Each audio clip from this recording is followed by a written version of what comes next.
इसके बाद है हमारा स्थायी पूंजी तथा कार्यशील पूंजी। किसी भी व्यवसायिक उपक्रम की पूंजी की आवश्यकता को मुख्यतः दो भागों में बांटा जाता है। पहला है स्थायी पूंजी, दूसरा है कार्यशील पूंजी।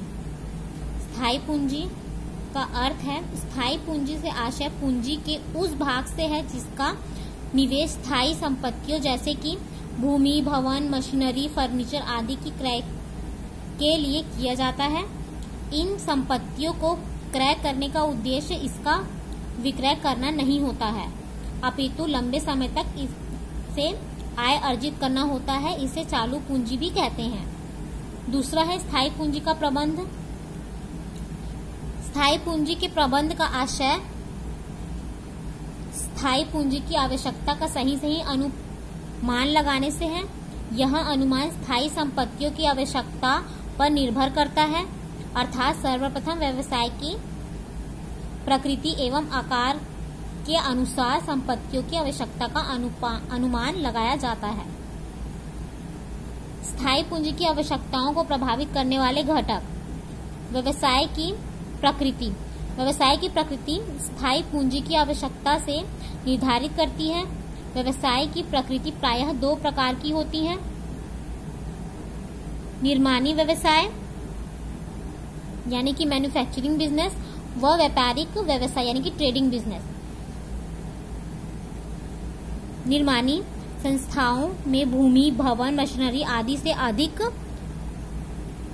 विनियोग करना पड़ता है, अतः अधिक स्थायी पूंजी की जरूरत पड़ती है। क्रियाओं का मापदंड। इसमें स्थायी पूंजी की आवश्यकता व्यावसायिक क्रियाओं के फैलाव पर निर्भर करता है। जैसे व्यवसाय बहुत छोटी पैमाने पर है तो कम स्थायी पूंजी की आवश्यकता होती है। इसके विपरीत एक निर्माणी संस्था जिसका व्यवसाय बहुत बड़े पैमाने पर है को अपेक्षाकृत अधिक स्थायी पूंजी की आवश्यकता होती है। तीसरा है पूंजी का चयन, पद्धति का चयन। जो निर्माणी संस्थाएं आधुनिक एवं स्वचालित मशीनें द्वारा उत्पादन करती है, उन्हें अधिक स्थायी पूंजी की जरूरत होती है। तकनीकी उत्थान। कुछ व्यवसाय ऐसे होते हैं जिनमें ऐसी स्थायी संपत्ति का प्रयोग किया जाता है जिसे अतिशीघ्र बदलने की जरूरत होती है। आजकल कंप्यूटर तकनीकी में जल्दी परिवर्तन हो अधिक स्थायी पूंजी की आवश्यकता होती है। विकास संभावनाएं। विकास की दृष्टि से संगठन दो प्रकार के हो सकते हैं, जैसे संगठन जिनके विकास की संभावना नहीं है,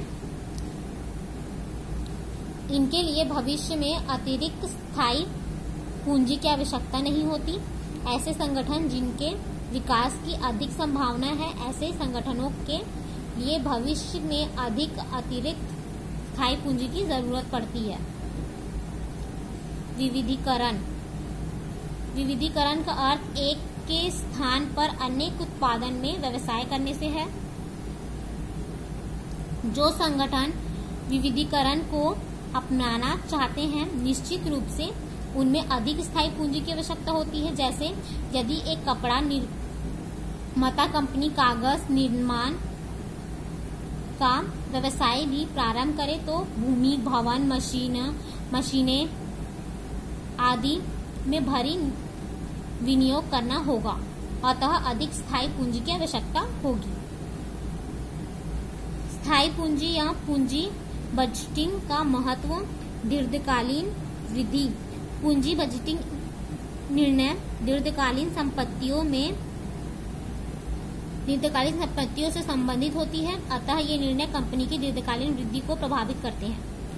भारी विनियोगों से संबंधित पूंजी बजटिंग निर्णय में कोषों की विशाल राशि अंतर्निहित होती है। एक गलत निर्णय के कारण कोषों का अपव्यय हो सकता है, इसलिए ऐसे निर्णय महत्वपूर्ण होते हैं। इसके बाद है कार्यशील पूंजी।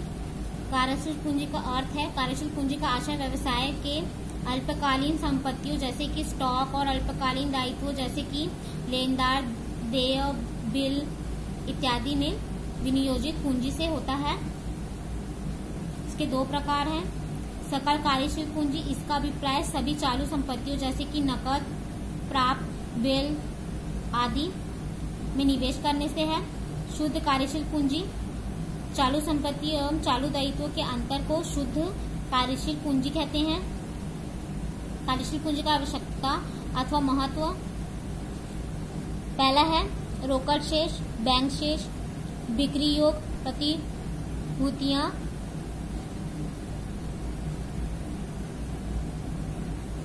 प्राप्य बिल, देनदार, तैयार माल का स्टॉक, कच्चा माल आदि। कार्यशील पूंजी की आवश्यकताओं को प्रभावित करने वाले घटक, व्यवसाय की प्रकृति।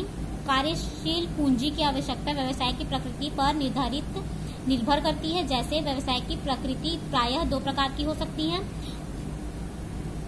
निर्माणी व्यवसाय के कच्चे माल को तैयार माल में परिवर्तित करने में अधिक समय लगता है। इस कारण कच्चे माल, अर्थ निर्मित माल व तैयार माल सभी के स्टॉक में धन लंबे समय तक विनियोजित रहता है। क्रियाओं का स्तर, कार्यशील पूंजी एवं क्रियाओं के स्तर में सीधा संबंध होता है, अर्थात बड़े आकार की संस्थाओं में अधिक व छोटे आकार की संस्थाओं में कम कार्यशील पूंजी की जरूरत होती है। उसके बाद है उत्पादन चक्र।